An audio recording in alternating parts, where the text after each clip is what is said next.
네, 수강생 여러분, 이제 2강 시작하도록 하겠습니다. 자, OT는 아까 길게 했으니까 생략하도록 하고 이어서 문제를 풀겠습니다. 자, 지금 이제 문제 토픽 7, 20번부터 푸는 거죠? 지금 18번. 네.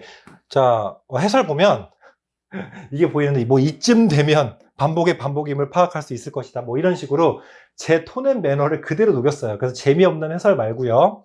물론 법조문이나 판례는 그대로 넣어야죠. 그걸 바꾸면 안 되죠. 그건 큰일 나는 행동입니다. 근데 제가 주관적인, 제가 해설을 다하는 이 내용들은 당연히 이렇게 쓸 수 있죠. 그래서 제가 너무너무 지루하고 이렇게 좀 그러지 않게 제 톤앤 매너를 넣어서 제 목소리가 들릴 수 있도록 했다. 그래서 제가 아까 앞서 OT 때 그런 식으로 설명을 자세하게 달았다고 말씀을 드렸던 거예요. 자, 이제 들어갈게요. 19번까지 풀었죠. 우리가 토픽 6까지 풀었었습니다. 그쵸? 그래서 이제 토픽 7 이제 본격적으로 들어가 보도록 하겠습니다. 이번에는 만약에 혹시 먼저 문제를 정지하고 푸실 분들은 어디까지 제가 이번 강의 때 들어가려고 하냐면 문제 30번까지, 그러니까 토픽 9까지 진행하도록 하겠습니다. 그래서 31부터 40까지 마무리 3강으로 진행을 하겠습니다. 그래서 2강, 3강은 그렇게 길지 않을 것으로 예상이 됩니다. 그러니까 집중하셔서 잘 들어주시면 좋겠습니다. 자, 이제 문제 풀이 시작하겠습니다. 자, 토픽 7, 공인중개사 시험 제도예요. 자, 시험 제도에 관해서 자격 시험에 관한 설명에 관한 내용으로 여러분들 공부를 하실 텐데요. 자, 뭐 물론 여기서 포인트는 누가 시험 문제를 낼 때 어떤 식으로 해야 되는가, 뭐 공고 기준, 뭐 구체적인 기준, 뭐 계략적인 기준, 이런 것들에 대한 내용들을 공부하시면 되는 토픽입니다. 그래서 해설은 좀 뒤에 보도록 하고 일단 문제를 먼저 풀게요. 자, 문제 풀이는 최대한 요약은 간소화하고, 그러니까 이론을 한 번 더 다지기는 하지만 문제를 풀면서 다지는 것이고 이론 설명을 다시 재차하지는 않습니다. 그러니까 이론 설명은 합격 셀렉트, 이론집을 가지고 다시 한번 요약을 봐주시면 좋겠습니다. 자, 옳은 것을 푸는 겁니다. 30회에 한번 출제가 됐는데, 자, 토픽 7 같은 경우는 지금 30회 하나밖에 문제가 출제가 안 됐어요. 출제 비중 굉장히 낮은 상태인데 그래도 가성비가 좋은 토픽입니다. 이 정도만 외워주면 이 정도 선에서 출제가 되고, 이 이상으로 만약에 문제가 나온다, 도무지 못 풀 정도 처음 보는 지문이 막 우두두 나온다 이러면 그냥 난이도 극상으로 해가지고 틀리라고 내는 문제구나라고 본시험 때 멘탈 털리지 마시고 그냥 바로 그냥 제끼시면 됩니다. 별표 쳐놓고 넘어가세요. 그런 거 빨리. 거의 시간 잡히면 다음 것까지 도미노로 쏟아집니다. 자, 그래서 이제 문제풀이 과정에서는 문제풀이에 대한 스킬을 중간중간 제가 이런 식으로 말씀을 드리면서 넘어가도록 하겠습니다. 1번, 국토교통부 장관이 직접 시행하려는 경우에는 미리 공인중개사 정책심의위원회 의결을 거치지 않아도 된다. 자, 이거 틀렸는데요. 자, 이제 이론 정립이 여러분들 좀 까먹으신 분들을 위해서 해설을 같이 보면서 얘기를 할게요. 자, 토픽 7에 뭐라고 돼 있냐면, 원칙은 시험 출제는 누가? 시도지사. 그 자격증 교부권자도 누구예요? 자격증은 다 시도지사. 우리 공인중개사 법에서 가장 대빵은 누구예요? 국토교통부인데, 국토교통부 0인데 국토교통부 장관인데요. 국토교통부 장관 다음에 누구예요? 시도지사예요. 근데 대부분 시도지사도 힘이 막강하고요. 어쨌든 시험 출제에 관련된 부분은 원칙은 뭐다? 시도지사다 라고 생각을 하시면 됩니다. 그래서 시험을 원칙은 시도지사인데 만약에 국토교통부 장관이 직접 출제를 하려고 한다라고 하면 예외잖아요. 원칙이 시도지사니까. 이럴 때는 심의위원회 의결을 미리 거쳐야 됩니다. 아시겠죠? 자, 누가? 1번 지문 다시 볼까요? 원래 시험은 누가 내요? 시도지사가 내는데 국토교통부 장관 아무리 대빵이라고 하더라도 원칙은 시도지사니까 시도지사 외에 다른 사람, 그 위가 내더라도 하려면 정책심의위원회의 의결을 미리 거쳐야 됩니다. 매우 중요한 지문이다. 매우. 네, 매우 중요. 그러니까 강조할 만한 부분, 제가 합격 셀렉트에서 강조했던 부분이 다 여기 지문에 녹아져 있습니다. 그래서 이 정도 부분만 보시면 된다고 제가 이 토픽을 말씀드렸던 이유도 바로 그러한 이유입니다. 자, 그럼 2번 볼게요. 공인중개사 자격증의 재교부를 신청하는 자는 재교부 신청서를 국토교통부 장관에게 제출. 자, 이거는 일단 제가 이론을 간단하게만 치트키를 이제 이론 때는 원칙을 설명했으니까 지금 문제 풀 때는 치트키를 드릴게요. 자격증이죠. 공인중개사 자격증은 누구? 아까 설명했죠. 제가 왜 설명했겠어요? 시도지사를.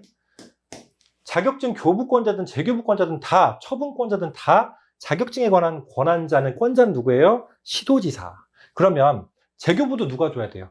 재교부 신청도 지금 돈 내는 여부, 수수료 여부가 아니에요. 지금 재교부 때는 수수료를 지불해야 되는 사유 중에 하나예요. 6가지 중에 하나인데 지금 그거 말고요. 문제 출제 의도는 뭐예요? 누구한테 지금 신청해야 되냐? 재교부 신청 누구한테 해야 돼요? 국토교통부 장관이 아니라 제가 얘기했잖아요. 정답을. 시도지사. 자격증 관련되는 거 그냥 10중 9. 아주 이례적인 상황 빼고는 다 시도지사라고 기억을 해주시면 만사형통입니다. 만고불변의 진리다라고까지 말씀을 드릴 수 있는 정도로. 자격증은 시도지사. 그럼 이두 분이 다 틀렸네요. 3번. 국토교통부 장관은 공인중개사 시험의 합격자에게 공인중개사 자격증을 교부. 자, 똑같은 로직이죠. 자, 공인중개사 자격증 나오면 뭐예요? 무조건? 교부권자, 처분권자, 시험 출제 다 뭐? 국토교통부 장관이 아니라 아무리 이분이 대빵이지만 원칙은 누구한테 지금 권한을 줬다고요? 시도지사. 그러니까 3번도 틀렸죠. 4번. 시험 시행 기관장은 시험에서 부정한 행위를 한. 자, 이거 뭐예요? 취3 부호 기억나세요? 자격 취소는 3년, 부정행위는 5년. 취3 부호. 이분들은 뭐예요? 응시를 이 기간 동안 못한다라고 했죠. 그래서 부정한 행위는 뭐예요? 5년. 자, 일단 이건 정답인 것 같은데 마저 읽어볼까요? 시험을 무효로 하고, 맞죠? 처분이 있은 날부터 5년. 맞습니다. 그래서 응시 자격이 제한된다. 그래서 4번이 정답이 되겠습니다. 5번. 시험 시행 기관장은 시험을 시행하고자 하는 때는 시험 시행에 관한 개략적인 사항을 전년도 12월 31일까지 관보 및 일간신문에 공고해야 된다. 자, 이거 제가 약간 두 문자 아닌 두 문자를 만들어 드렸는데요. 해설을 한번 볼게요. 자, 개략적인 공고는 매년 2월 말까지. 그래서 뭐라고 했어요, 제가? 개매이말. 개매이말. 그래서 시험에 관한 공고는 매년 2월 말까지. 구체적인 공고는 시험 시행 90일 전까지. 그래서 90이 뭐예요? 90일. 구체적인 공고는 90일. 90이니까. 그쵸? 90일. 개략적인 공고는 개매 이말. 이렇게 보시면 되겠습니다. 이 정도 수준만 여기서 보시면 이 문제 정도의 수준으로 출제가 된다면 맞출 수가 있겠습니다. 그래서 토픽 7을 이 정도 문제풀이로 가름을 하면 될 것입니다. 자, 그래서 토픽 7의 문제는 이거 한 문제이기 때문에 넘어가겠습니다. 자, 여기 다시 해설 보지만 자격에 관한 것은 모두 시도지사입니다. 이게 정말 중요한 겁니다. 이건 형광펜을 쳐도 문제가 없을 겁니다. 자, 좋습니다. 자, 이제 토픽 8 21번 문제 넘어가겠습니다. 자, 여기 토픽 8부터는 정책심의위원회 문제인데요. 자, 문제가 7개가 구성이 되어 있어요. 그러니까 한마디로 거의 매년 한 문제 정도씩은 잡을 수 있는 부분이다. 그래서 정책심의위원회랑 뒤에 나오는 또 우리 공인중개사위원회 또 하나 더 있죠. 우리 협회 관련해서. 그래서 그 두 개랑 비교를 많이 하는 문제들이 많이 나오는데 그 두 개를 비교하는 문제까지는 잘 나오지 않고 이렇게 그냥 해당 위원회 두 가지의 각각 특성을 익히고 그거에 따른 문제풀이를 하시면 되겠습니다. 먼저 정책심의위원회부터 한번 볼게요. 틀린 것. 자, 이것도 이론을 먼저 잡고 가면 좋은데 우리가 이제 이론을 잡았다고 간주를 하니까 이제 문제를 풀 건데요. 해설을 일단은 보면서 가야 여러분들이 조금 인식이 문제풀이가 좋을 것 같아요. 자, 뭐냐면 여기 말고 뒤쪽에 제가 설명을 해놓은 게 있는데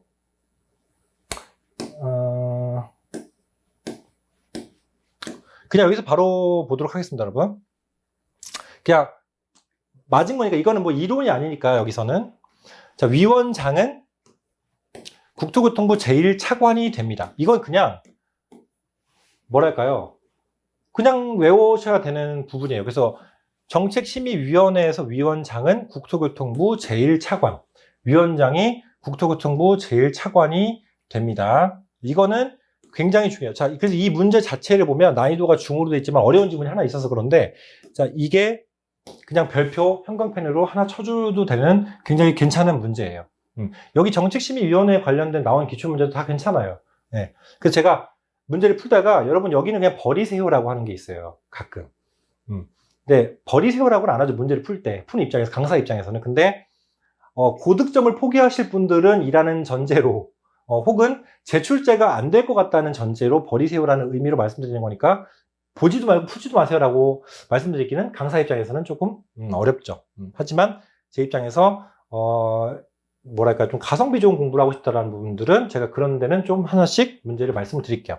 자, 여기는 지금 중요합니다. 자, 위원장 국토교통부 제1차관이 된다. 정책심의위원회에서는 그렇습니다. 네. 그래서 이 부분 반드시 알아주시면 되고요. 자, 심의위원회는 위원장 1명을 포함하고요. 이거 중요해요.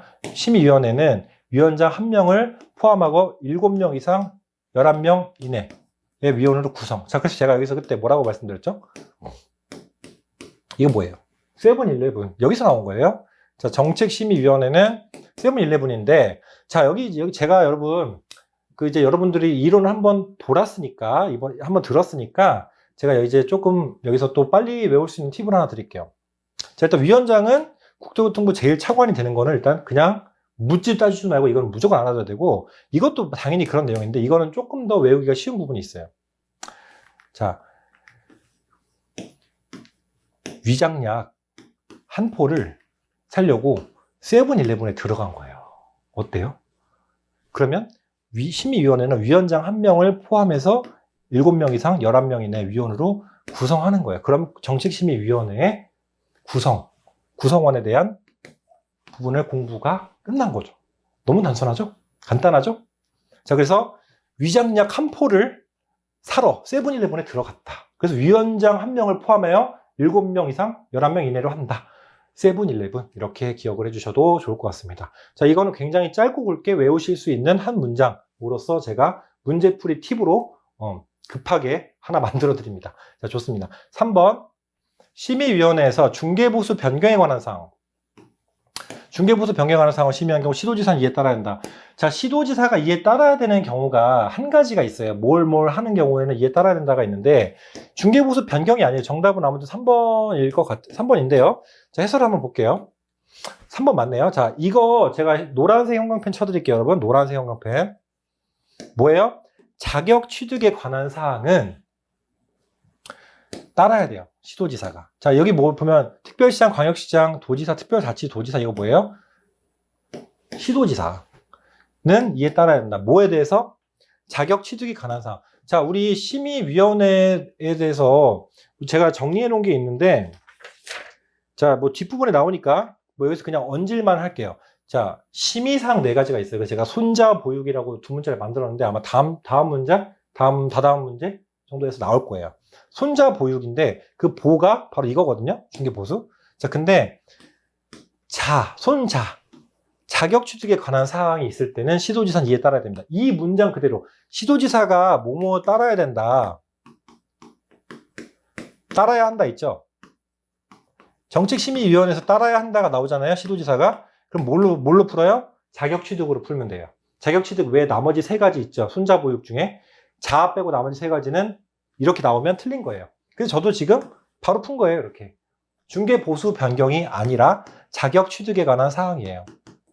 그래서 제가 자취는 따르라. 이렇게 혼자 외웠던 기억이 있습니다. 그래서 자취는 시도지사가 따라야 된다. 정답은 나왔어요. 나머지 4번, 5번 지문 보면 다 맞는지 보니까 이제 이거는 그대로 여러분들 공부를 해서 머릿속에 넣으시면 되는 건데요. 심의위원회 의원이 해당 안건에 대하여 연구 용역 또는 감정을 한 경우 심의위원회에서 제척된다. 이거 제가 모든 사유에서는 제척, 기피, 회피가 있다고 했어요. 그렇죠?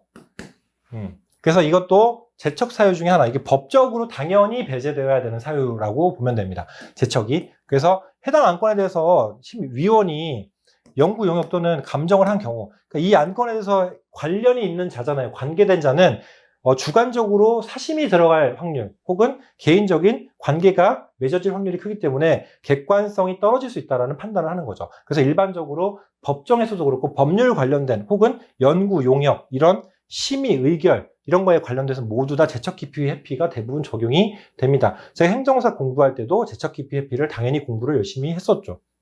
자, 그다음 이건 기본적인 사항으로 그냥 알고 가시면 됩니다. 자, 그래서 이제 제척 기피 회피 사항만 이렇게 간단하게 알고 가시면 되고요. 자, 5번 볼게요.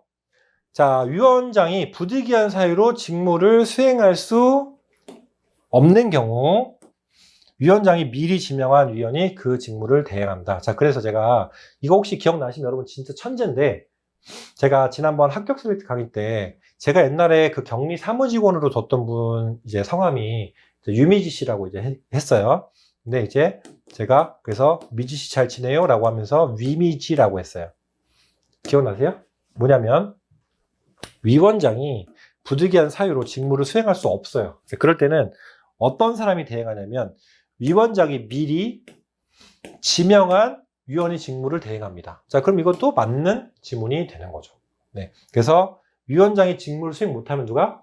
제가 부재 중일 때 누가 해요? 자, 유미지 씨가 원래 격리 사무 업무를 대행을 했어요. 그쵸? 근데 지금은 위원장이면 위미지가. 그래서 위원장이 미리 지명한 사람이 직무를 대행합니다. 네. 그래서, 오답으로 뭘 많이 내냐면, 뭐, 부위원장이 대체한다. 뭐 이런 식으로 다른 토픽에 있는 그런 논점을 갖다가 갖고 와서 이렇게 헷갈리게 만드는데요.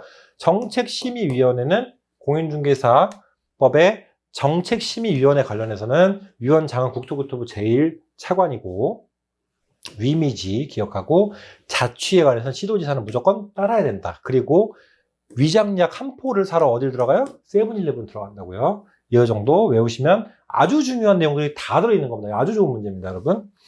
그래서 여기까지 말씀을 드리고요. 자, 그 다음에 28회 다음 연도에 또 출제가 됐었어요. 자, 소관사항이 아닌 거. 자, 여기는 문제가 뭐예요? 소관사항이에요. 소관사항. 자, 소관사항은 뭐냐면 질문을 볼 때 여러분 첫 번째로는 심의사항이 있고요. 정책심의위원회 심의사항이 이제 손자 보육이 4가지가 있는 거예요. 손자 보육. 그 다음에 의결사항이 있어요. 정책심의위원회에는 이걸 제가 3가지 두 문자를 만들었는데 뭘로? 피부통으로 만들었어요. 그래서 총 심의사항과 의결사항으로 문제를 낼 경우에는 이것만 보시면 되는데 여기 뭐예요? 소관사항이면 뭐예요? 정책심의위원회 소관으로 할 수 있는 사항들 다 해당되는 거예요. 그러니까 여기 이 4개도 알고 있냐? 의결사항도 알고 있냐? 그래서 7가지 다 알고 있어? 나 이 짬뽕을 낼 건데 문제를 냈겠죠. 그래서 제가 난이도를 중으로 잡은 거예요. 이렇게. 이해되시죠? 자, 이제 문제를 풀어볼까요? 자, 중개 보수 변경에 관한 사항은 뭐예요? 손자 보육, 심의 사항에 관련된 4가지 중에 한 가지가 되겠죠. 그래서 중개 보수, 이거는 심의 사항이고, 협회의 설립 인가에 관한 의결. 자, 이거 보시면 여기에 의결사항 3가지 있죠. 피부통. 이 피부통을 여기 설명을 써놨어요. 의결사항 보면 국토교통부 장관 직접 자격시험 출제 여부에 대한 의결, 부득이한 사정에 따른 당해연도 시험 시행 여부의 의결. 그래서 그리고 3번 심의위원에 대한 기피 신청을 할 경우에 의견. 그래서 피부통 국토교통부 장관, 그쵸? 그래서 피부통이라고 제가 의결사항 3가지를 잡았었던 거고, 자, 손자보육 4가지를 한번 읊어볼까요? 자, 손해배상 책임 보장 등에 관한 사항. 손해배상, 공인중개사의 시험 등 자격 취득에 관한 사항. 그래서 이때는 시도지사가 따라야 된다고 얘기를 했고요. 여기 있죠? 정말 중요한 겁니다, 이거. 3번째, 중개 보수 변경에 관한 사항. 4번째, 부동산 중개업의 육성에 관한 심의. 이렇게 해서 4가지 손자보육인데, 자, 그렇다면 지금 앞서 의결사항 3가지 중에 여기 협회 설립인가에 관한 의결이 있었나요? 협회는 어떻게 보면은 정책심의위원회랑 좀 동떨어진 거고, 이건 약간 사설로 지금 뭐 그렇게 보면 돼요. 그래서 여기 설립인가에 관한 의결은 여기서는 관계가 없습니다. 그래서 의결사항 3가지 해당되지 않는다. 이건 조금 난이도가 있었을 수 있어요. 근데 나머지 3가지를 보면 기피신청, 피부통, 그쵸? 이거 뭐예요? 의결사항 3가지 중에 하나죠. 그 다음에 국토교통부 장관, 여기 피부통 3가지 똑같이 여기도 의결사항 3가지 중에 하나예요. 출제할 것인지 여부, 그쵸? 부득이한 사정, 자, 여기 피부통 3가지가 나와서 이게 의결사항 3가지가 여기서 출제가 됐던 거고, 여기는 심의사항 4가지 중에 하나, 보수에 관한 사항이 여기서 출제가 됐던 겁니다. 그래서 이거는 좀 복합적인 지문이었다. 손자보육과 피부통을 다 알고 있느냐, 심의사항과 의결사항 4가지, 3가지를 알고 있느냐에 대한 물음이었다라고 보시면 되겠습니다. 그래서 정답은 2번이 되겠습니다. 좋아요. 그래서 2번이 좀 난처한, 좀 난해한 처음 보는 질문이었을지라도 나머지 심의사항과 의결사항을 정확하게 숙지하고 있었다면 이 2번은 해결할 수 있었다라고 보면 될 것 같습니다. 자, 그 다음 정책심의위원회. 자, 우리 지금 여기는 이번 토픽만 공부하니까 당연히 정책심의위원회일 거다라고 하고 보지만 나중에 이제 공인중개사 협회에 또 이제 이게 하나가 있단 말이에요. 이런 비스무리한 게. 그죠? 그때 이거랑 헷갈리지 않도록 잘 유의하셔야 됩니다. 그래서 문제를 항상 꼼꼼히 보시고 들어가야 돼요. 정책심의위원회. 이름이 너무 헷갈린다 하면은 정책심의위원회가 앞선 토픽, 이승주 행정사 중개사의 책에 앞선 토픽이 있는 부분이었지라고 정도 이렇게 인식을 하면 책을 많이 똑같은 책을 여러 번 보면 뭐가 좋아요, 여러분? 시각화, 이미지화잖아요. 그러니까 페이지를 기억하는 게 아니라 전체적인 그림을 기억하는 거예요. 그래서 한 책을 여러 번 봐야 되는 건데 이것도 마찬가지예요. 앞쪽에 있는 게 정책심의위원회였지라고 하면 그 내용과 매치가 되는 순간부터 문제가 풀려요. 뒤에 있는 토픽과 헷갈리는데 라고 생각하는 순간 문제가 안 풀리는 거고. 그러니까 정책심의위원회 문제를 우리가 지금 앞쪽에서 이렇게 풀고 있다는 부분을 강조합니다. 자, 첫 번째. 틀린 것. 자, 정책심의위원회는 국토교통부의 심의위원회를 둘 수 있다. 네, 국토교통부 소속입니다. 맞아요. 둘 수 있고. 심의위원회는 위원장 1명을 포함해서 7명 이상 11명 이내 위원을 구성. 또 나왔죠, 이거. 똑같은 질문 또 나왔죠, 그죠? 자, 뭐라 그랬어요? 자, 위장약 한 포를 사러 세븐일레븐 들어갔다고 했잖아요. 7명 이상 11명 이내. 맞고요. 지금 좀 틀린 거 고르는 거죠. 3번. 심의위원회 위원이 해당 안건에 대해 자문을 한 경우 심의위원회 심의 의결에서 제척. 이거 뭐예요? 제척 기피의 또 사유. 해당 위원이 안건에 대해서 자문을 한 경우에는 이 해당 똑같은 심의 의결 사항에 대해서 제척될 수 있죠. 왜냐면 자기가 자문해놓고 자기가 심의 의결하면 너무 주관적이지 않겠냐, 너무 사심이 들어가지 않겠냐라는 거죠. 당연한 거고. 자, 이런 질문은 쉬운 질문이고 들러리 질문인데 생각보다 자주 나오죠. 그러니까 이 정도는 당연히 깔고 가줘야 되고. 4번. 심의위원회의 위원장이 부득이한 사유. 뭐예요, 이거? 아, 이건 피부통이 아니네요. 지금 보니까. 그쵸? 이 의결사항으로 물어보는 게 아니네요. 직무를 수행할 수 없을 때. 직무를 수행할 수 없을 때. 자, 제가 자리를 비웠을 때 제 격리 직원 누구? 유미지 씨가. 그쵸? 여기는 뭐예요? 위원장이 직무를 수행할 수 없을 때 누가 한다고요? 위원장이 미리 지명한 사람이 직무를 대행한다고 했잖아요. 부위원장이 아니라고 했잖아요.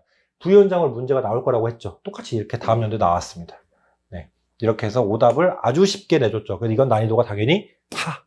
네. 좋아요. 자, 5번. 심의위원회 회의는 제적위원 과반수. 자, 이거 제가 보통 뭐로 해요? 제가 출계. 출과 찬의로 얘기를 했어요. 그래서 이거는 제가 출계, 출과 찬의 이렇게만 외우면은 이 단어에 안 맞잖아요? 안 맞으면 그냥 바로 오답이라고 보시면 돼요. 이렇게. 이거는 이렇게 이것만큼은 여러분 적어도 두 문자 그대로 적용하는 게 좋아요.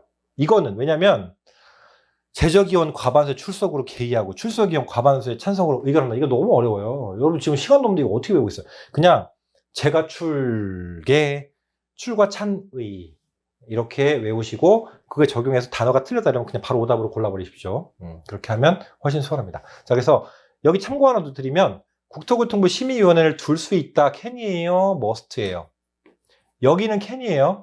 심의위원회는 둘 수 있는 거예요. 둘 수 있는 거. 자, 뒤에 나오는 위원, 우리 지금 어디냐면 자꾸 얘기를 우리가 하니까, 그죠? 자, 뒷부분 보시면 이제 토픽 46에서 48의 공인중개사 협회에 관련해서 이제 업무들에 관련해서 하나가 또 있거든요. 이때 여기랑 좀 비교를 많이 하는 경우가 있습니다. 그래서 제가 뒷부분 관련해서는 그때 다시 보도록 할 테니까 지금 전 범위를 보는 게 아니라 문제풀이를 토픽별로 보는 거니까 일단 정책심의위원회에 한해서 여러분들이 공부를 꼼꼼히 해주시면 되겠습니다. 그래서 여기는 그 국토교통부 산하에 심의위원회를 둘 수 있는 겁니다. 둘 수 있다까지 이 문제 자체를 그냥 2번, 3번 보시도록 하면 좋겠습니다. 합격 셀렉트로 이론을 다지는데 문제풀이를 한 번 더 똑같이 또 다지면서 지문 자체를 암기가 되는 게 중요한 건데, 그러니까 암기를 문제 자체를 외우고 답을 외우는 게 절대 아니라 이 문제풀이 과정은 왜 맞나 왜 틀렸나를 풀어보고 이 지문 자체를 꼼꼼하게 외우고 숙지한다라는 개념으로 문제를 접근해 주시면 되겠습니다. 네, 좋아요. 자, 이제 3번까지 풀었고요. 자, 여기 해설 보면 부위원장 제도가 정책심의위원회는 없어요. 그래서 위미지, 다시 강조합니다. 위미지. 자, 이제 24번 볼게요. 정책심의위원회가 지금 문제가 계속 꾸준히 출제되고 있는 것을 보실 수가 있을 겁니다. 그렇죠? 여기는 옳은 것을 모두 고른 거. 이 정장이 자꾸 쓸려요. 너무 이제 폭이 좁아가지고 몸이 엄청 커요, 여러분. 생각보다. 지금 영상이 좀 작게 나와서 감사한데요. 네. 자, 옳은 거 이제 보겠습니다. 기업. 중개 보수에 관한 사항을 심의할 수 있다. 자, 심의사항 4가지 뭐예요? 손자 보육. 중개보수 변경. 네, 맞습니다. 자, 그 다음에 니은 위원장 1명, 위장약 한 포를 세븐일레븐에 샀어요. 그쵸? 맞네요. 위원장은 누가 된다고요? 국토교통부 장관이 아니라 제1차관이 된다고 했어요. 그래서 제가 중요하다고 외워달라고 했습니다. 그쵸? 이거 아닌 거죠. 그럼 지금 이 두 개는 맞네요. 그 다음에 위원장이 부득이한 사유 직무를 수행할 수 없어. 또 나왔다. 위미지만 찾아요. 위원 중에서 호선된 이런 거 없어요. 호선이 뭐 이런 거 없어요. 그쵸? 위원장이 미리 지정한 사람만 된다고요. 틀렸어요. 그럼 기억니은 정답이네요. 1번. 이렇게 풀어. 너무 쉽죠?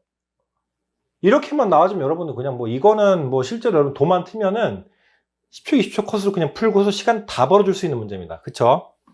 이렇게 똑같은 문제 여러 번 풀다 보면 어떻게 돼요? 몇 번만 풀다 보니까 아 이거구나 라는 게 보일 겁니다. 그쵸? 이걸 지금 첫 번째 문제부터 헷갈릴 수도 똑같은 문제, 똑같은 지문이 여러분들 제가 계속 반복해서 풀어드리다 보면은 아 이게 또 나왔네? 를 이제 파악하는 순간 여러분들이 아 이게 유레카의 맛인가? 라는 것을 느낄 수 있는 거죠. 볼게요. 25번. 정책심의위원회 딱 나왔다. 일단 무조건 문제가 나오면 지금 전체 토픽 기준으로 보는 거니까 전체 기준 토픽으로 봤을 때는 정책심의위원회 딱 동그라미 쳐요.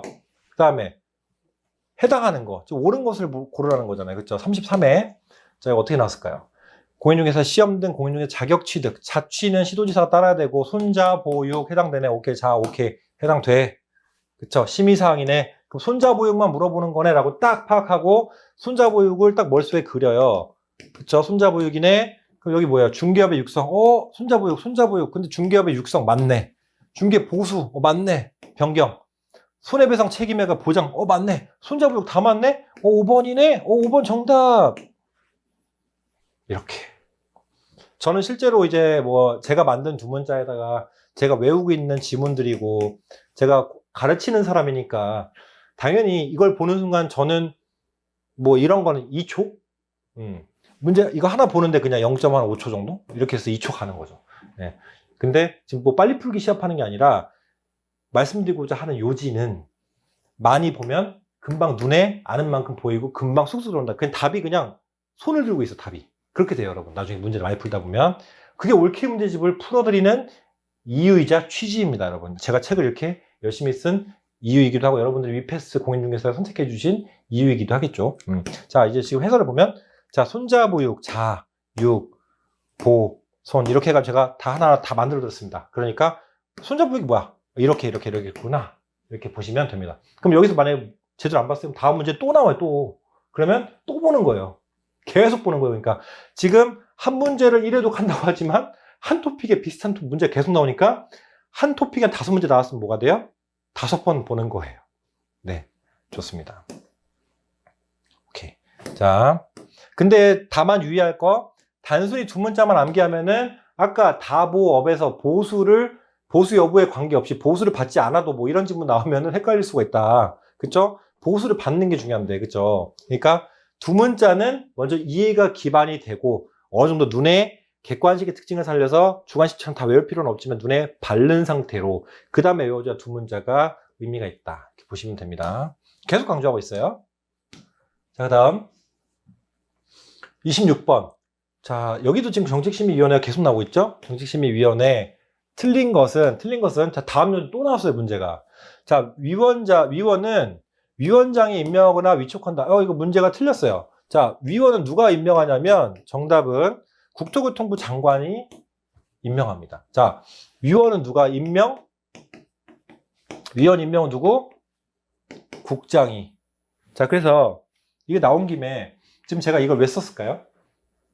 자, 국토교통부 장관의 산하에 국토교통부 기관에 둘 수 있잖아요. 그쵸? 둘 수 있잖아요. 그리고 위원을 임명하는 건, 자, 국토교통부 장관이 둘 수 있으니까 위임을 국장이 한다. 네, 국장이 이 정책심의위원회 관련해서 위임도 하고 위원을 임명한다. 위임인데 위원장이 아니라 국장이. 아시겠죠? 자, 1번이 바로 나왔어요. 일단 나머지는 또 계속 볼게요.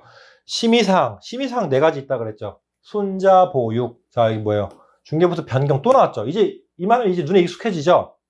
자, 그 다음 3번. 위원회에서 심의한 사항 중 공인 중에서 자격 취득에 관한 사항을 시도지사는 이에 따라야 된다가 나와야겠네. 시도지사는 이에 따라야 된다. 그렇죠? 자취는 시도지사 따라라. 이렇게 보시면 되는 거예요. 계속 같은 문제 반복된다는 걸 볼 수 있어요. 4번. 자, 위원장 1명 포함 어쩌고 나왔다. 7명, 11명 나왔다. 뭐 봐요? 위장약 한 포를 사러 세븐일레븐 들어간다. 맞네요. 5번. 위원이 속한 법인의 해당 안건의 당사자 대리인이었던 경우. 자, 이것도 뭐예요? 제척 기피 회피 사유되겠네. 그쵸? 제척된다. 라고 이렇게 보시면 되겠죠. 그래서 나머지 4개가 또 뭐예요? 반복 지문이 또 나왔다.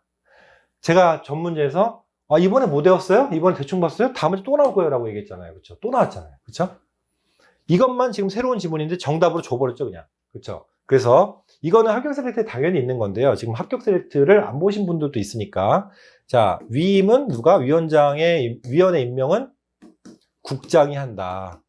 그래서 위원장이 아니다. 자, 그리고 위원장은 국토교통부 제1차관이다. 까지 다시 한번 말씀드립니다. 자, 또 있어요. 자, 35회 또 나왔어요. 그 36회도 또 나올 수 있을 확률이 크겠죠. 자, 이거 옳은 것은 다시 볼게요. 자, 1번. 위원회는 국무총리 소속? 아니죠. 아까 뭐라고 했어요? 국토교통부 소속으로 한다. 그쵸? 위원회 둘 수 있다라고 하면서 문제가 나왔었죠. 1번 지문에. 자, 2번. 손해배상 책임. 자, 이거 뭐예요? 심의사항 4가지 중에 하나 손자 보육이구나. 이제 눈에 익으시죠? 심의사항에 해당합니다. 그쵸? 3번. 위원회 위원장은 위원이 제척사유에 해당하는 데에도 불구하고 회피하지 않는 경우 해당 위원을 해촉할 수 있는데 제가 이게 주체가 틀렸어요. 뭐냐면 위원장이 해촉을 할 수 있는 권한이 있지 않아요. 자, 아까 임명 누가 했어요? 국토교통부 장관이 임명했죠. 그래서 위임은 국장 이렇게 얘기했잖아요. 그쵸?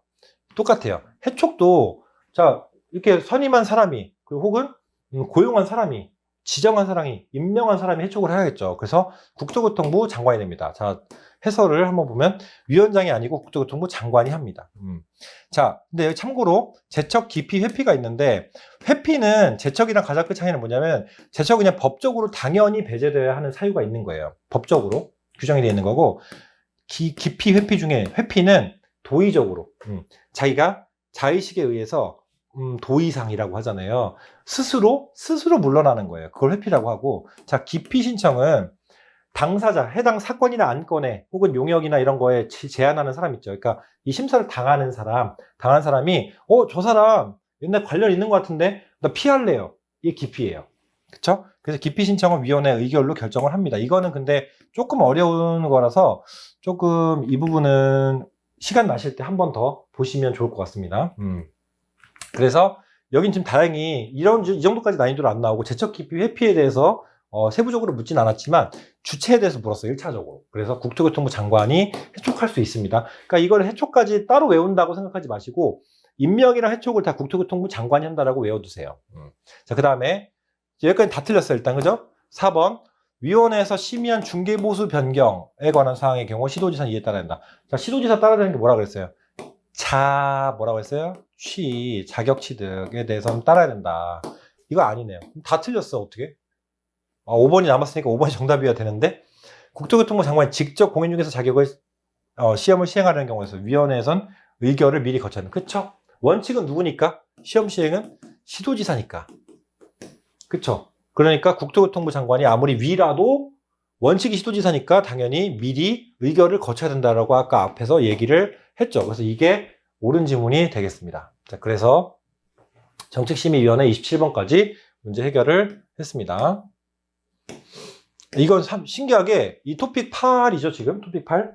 토픽 8이 35회 1번 문제로 나왔어요. 실제로.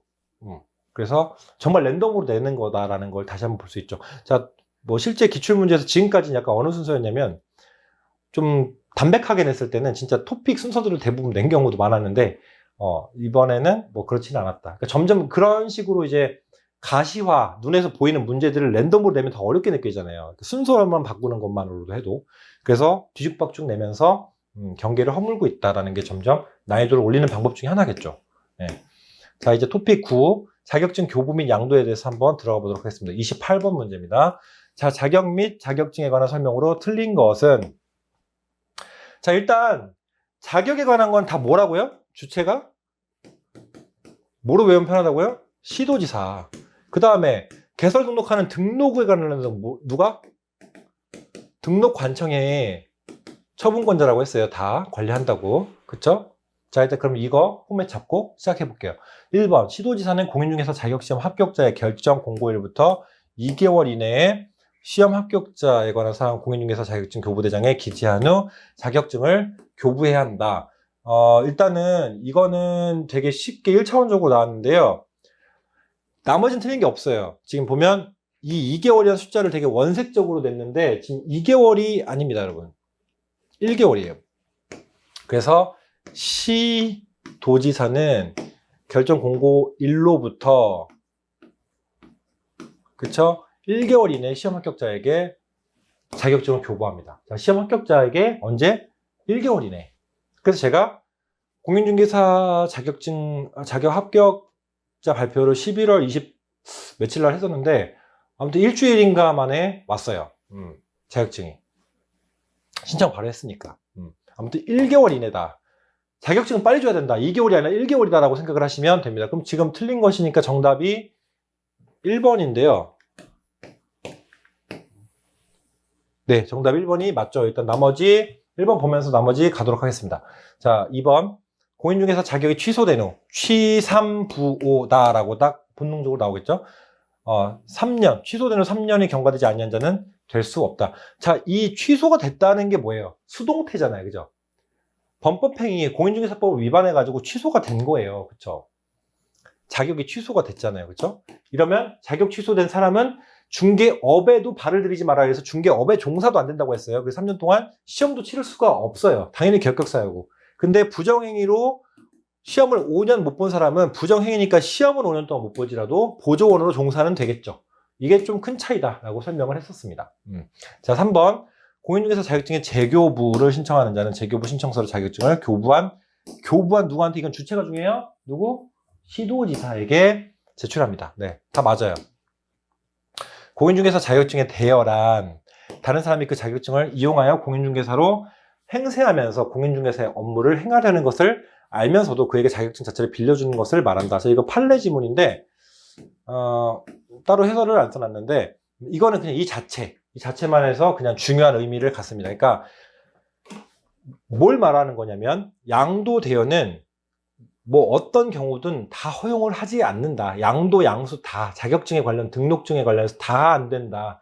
굉장히 엄하게 처분을 합니다. 그래서 이용하여 행세하는 업무를 행하려는 것을 알면서 자체를 빌려주는 거, 그 행위 자체만으로도 분명한 범법행위다라는 부분 정도로 파악을 하시면 되겠습니다. 그래서 여기는 굉장히 답은 쉽게 나왔어요. 그쵸? 이걸 그냥 명확하게 알고 있었다면 여러분이 그냥 이거 1번 지문 보고 볼 것도 없네 라고 바로 넘어갔을 수 있겠지만 시험 때는 그랬겠지만 어쨌든 여기서는 지금 다 풀어드려야 되니까 공고일로부터 1개월 자격증을 교부는 공고일로부터 1개월 중요합니다. 이거 자주 나와요.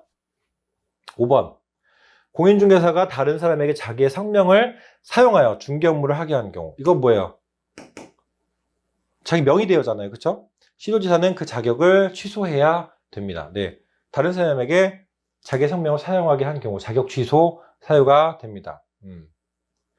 자, 부대 자격 취소가 뭐예요? 사유가 우리 뒷부분 토픽 50번대에 나오는데 부대 소집이라고 해가지고 자격 취소 사유가 있습니다. 그래서 이 부분, 그래서 여기에 대여가 되겠죠. 좋습니다. 자, 여기 해설 한번 볼까요? 자, 양도 대여하거나 대여 알선한 경우 자격 취소 사유가 됩니다. 1년이야. 여기 1년 1천도 따로 있고, 당연히 처분권자는 시도지사. 자, 1년 1천 지금 이거 다 기억 못해도 돼요. 뒤에 1년 1천 또 나오고 3년 3천 또 못 벗어내니까 그때 계속 풀다 보면 또 그때도 이해가 될 겁니다. 어쨌든 공인중개사 한마디로 자격증에 관한 처분권자는 다 누구? 시도지사. 네, 양도 양수 다 자격 취소. 그러면 당연히 등록증도 취소. 등록증 등록되면 이런 식으로 가는 겁니다. 오케이? 네. 그 다음 문제 보겠습니다. 자, 우리가 지금 푸는 토픽이 자격증의 교부 및 양도니까 이 문제가 또 나왔군요. 자, 자격증의 대여 등의 금지 행위에 해당하는 것을 모두 고른 것은 자, 옳은 것을 고르는 거예요. 그쵸? 자, 기억 문제. 다른 사람의 공인 중개사 자격증을 양수. 다른 사람 거 양수했어요. 어제 양도 양수네요. 그쵸? 양도 되어 뭐 양수, 되어 알선. 다 안 돼요. 다 안 돼요. 다. 그쵸? 다른 사람 거 양수했어. 안 돼요. 안 돼요. 공인중개사가 다른 사람에게 자기의 공인 자격증 양도해서 안 돼요. 양도 양수 안 돼. 팔고 이런 거 다 안 돼요. 무상이든 유상이든 다 안 됩니다. 일신 전속적이에요. 그 사람이 공부해서 딴 건 그 사람만 가질 수 있어요. 3번 공인중개사가 다른 사람에게 자기의 공인중개사 자격증을 대여하는. 안 된다고. 안 된다고. 양도 양수 다 안 돼요. 다 틀렸어 지금. 아, 해당하는 거니까 다 해당되네요. 다. 자격증 대여 등의 금지. 다 금지예요 이거. 자, 리얼 공인중개사가 다른 사람에게 자기의 성명 사용하여서 중개 업무를 하게. 직원으로 고용하는 게 아니라 지금 제가 직원을 써서 드는 게 아니라 자기 이름 팔라고 지금 자기 명의를 사용하게 하는 거잖아요. 그쵸? 이것도 다 돼요. 양도 양수 다 알선 다 해당되는 거죠. 이것도 해당됩니다. 그래서 정답이 모두 정답이네요. 네, 5번. 자, 그래서 여기 자격증 대여 등의 금지라고 해서 다른 사람에게 자기의 성명을 사용하여 중개 업무를 하게 하거나, 그쵸? 명시가 되어 있죠? 공인중개사 자격증을 양도 또는 대여해서는 아니 된다. 누구든지 자격증을 양수하거나 대여받아 이를 사용해서는 아니 된다. 금지한 행위를 알선해서 아니 된다. 제가 아까 말했잖아요. 금지 행위 말고 금지되는 행위가 있다고요. 아까 제가 OT 때 얘기했죠. 이게 바로 그 내용 중에 하나잖아요. 그렇죠? 금지 행위는 업무 초기, 그렇죠? 그렇게 있고 1년에 1천짜리가 있고 제가 얘기했죠, 그렇죠? 그 다음에 분직상투조제라고 해가지고 3년에 3천 5가지가 있다고 또 했어요. 그 총 9가지가 1조, 제33조 1항, 그쵸? 2항은 뭐예요? 교란행위 관련된 5가지에서 커뮤니티 뭐 해가지고 5가지 있잖아요. 그죠? 부녀회장님들이 이렇게 방해하는 거, 시세 교란하는 거. 누구든지라는 걸로 제한을 한다. 누구나 다 해당되는. 그러니까 한마디로 일반인들을 처벌하겠다라는 내용이죠. 그쵸? 33조에서 다시 다루도록 하겠습니다.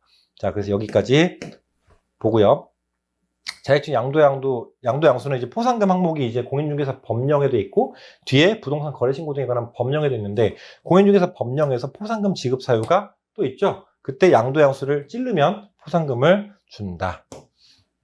1년 1천 항목을 또 뒤에서 한 번 더 다루겠지만 지금 한 번 더 1년 1천 양수는 다 해당이 된다. 자, 그래가지고 제가 뭐 양다리, 뭐 중학교 2학년이 뭐 2호 막 이러면서 막 결 이러면서 두 문자 만들어 놓은 거 있죠. 거기가 이제 1년에 1천 항목입니다. 중학교 2학년짜리가 양다리 걸치면서 2호 요구르트 먹고 막 결국엔 뭐 이러면서 제가 얘기했었잖아요. 좋아요. 자, 이제 여기까지 풀 건데 이제 3번 여기까지 풀 겁니다. 자, 여기를 제가 체크해 놓은 게 하나 있는데 사전에 좀 죄송한 말씀을 드리면 8번, 10번을 고쳤는데 이게 한 문제가 어젯밤에 발견했어요. 이게 바로 전 문제 바로 전 문제가 아니라 28회가 아니라 27회. 뭐 크리티컬하진 않죠, 여러분? 해설에. 그쵸? 보면 지금 우리가 이게 33회짜리 마지막 문제 푸는데 바로 전 문제는 몇 회예요, 지금?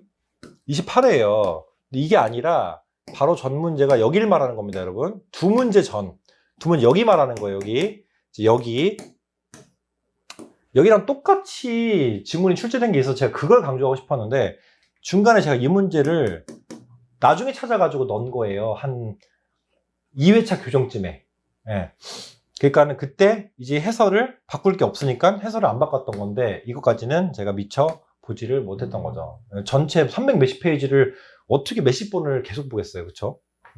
자, 어쨌든 이게 크리티컬한 건 아니니까 좀 양해를 부탁드리고요.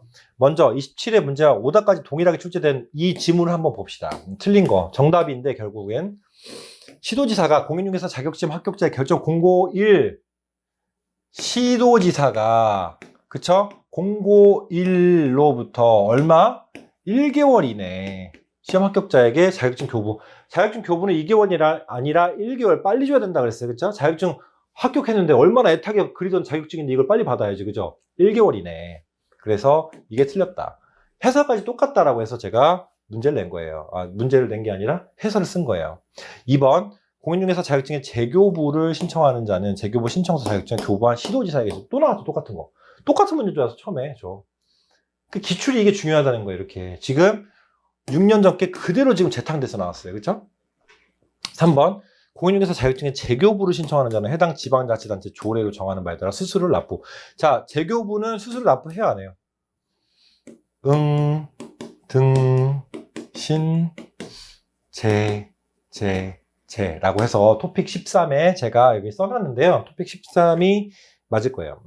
근데 이거 6가지 혹시 합격 사이트 강의 들으신 분들 기억하실지 모르겠지만 등신아 제라고 해서 제가 얘기했는데 재교부 3가지가 있어요. 근데 자격증 재교부도 수수료를 납부해야 되고요. 자, 지방 세목으로 들어갑니다. 그래서 지방자치단체 조례에 따라서 수수료 납부합니다. 왜냐? 재교부는 아무튼 시도지사가 하지만 이 시도지사 관할이 있을 거 아니에요. 그렇죠? 거기다가 당연히 조례에 따라서 정한 수수료를 납부하는 거죠. 시도지사가 여기선 짱이니까.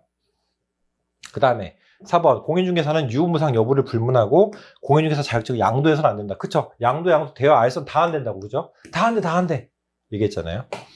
틀린 거 이거 다 맞는 거죠. 맞는 거. 5번 공인중개사가 아닌 자. 자 아닌 자 치트키 제가 하나 알려드릴게요. 아닌 자 얘기했잖아요. 그때 아닌 자 나오면 다 뭐예요? 다 1년에 1천이에요. 1년에 1천. 자, 명칭을 사용한 자 아닌 자가 명칭을 사용했으면 1년에 1천. 그쵸? 맞았어요. 여러분 참고로 1년 이하의 징역 또는 1천만 원 이하의 벌금에 처한다. 이 문구를 가지고 뭐 장난친 적은 아직까지 시험에서 없어요. 그러니까 뭐 1년 미만의 징역 또는 1천만 원 초과의 벌금 이런 식으로 문제 단어 자체를 바꾸지는 않았단 말이에요. 아직 이 행정 형벌에 관해서는. 근데 이제 뭐 아닌 자 혹은 뭐 이런 명칭 이런 단어들을 바꾸기는 했는데요. 1년 1천, 3년 3천. 제가 그래서 이거는 그냥 두 문자 조심하세요라고는 얘기를 안 하는 거예요. 그냥 줄여서 얘기하는 거예요, 항상. 자, 그래서 33회까지 문제풀이가 끝났어요. 해설은 뭐 자세하게 이렇게 다 달아놨으니까 보시면 됩니다. 자, 그래서 제가 이번에 여기까지 푼다고 했죠. 이제 토픽 10은 잠깐 쉬었다가 다음 강에서 또 진행을 하도록 하겠습니다. 되게 금방 끝날 줄 알았더니 거의 1시간이 또 다 됐네요.